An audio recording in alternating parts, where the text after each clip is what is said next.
美国争取联合国大使海莉来台湾访问，共有去参访咱的海军基地，看国造舱水艦。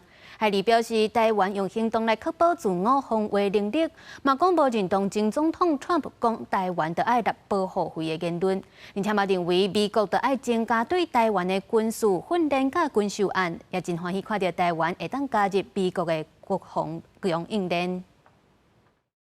You know, I will tell you, Taiwan is full speed ahead on making sure they're doing everything to protect themselves. 透露访问台湾期间，受邀请参访咱的海军基地，见证国难国造。美国前驻联合国大使海莉表示，台湾用行动确保自我防卫能力，协助中国，无认同川普保护费的讲法，指出美国应该增加对台军事训练甲军售，提悬台美合作关系，也乐见台湾加入美国国防供应链。 I think the United States should immediately increase its training that we do with the Taiwanese military on all aspects. I also think that we should increase the amount of weapons that we send to Taiwan. 不过，中国除了武器，也继续文攻。最近，咱的友邦帛琉总统惠淑琴指出，中国各用军工做武器，是压帛琉甲台湾断交。美国国务院回应北京掠夺性的经济行为，破坏法治，也助长腐败。美国鼓励所有国家扩大甲台湾的活动，不过中国是压迫事件是真多。他这没有挂我们中国的国旗。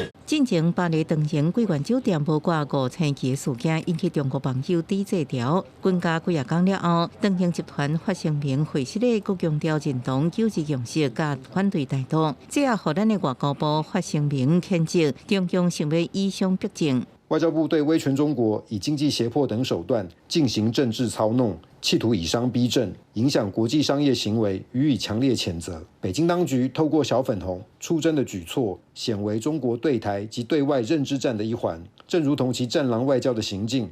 只会引发国际社会高度反感。陆委会也严正抗议中共操作民族主义、鼓动倡扬网友霸凌台湾企业的做法，指出中方行动已经造成国际社会甲投资者的疑虑，也有台湾民众的反感。记者综合报道。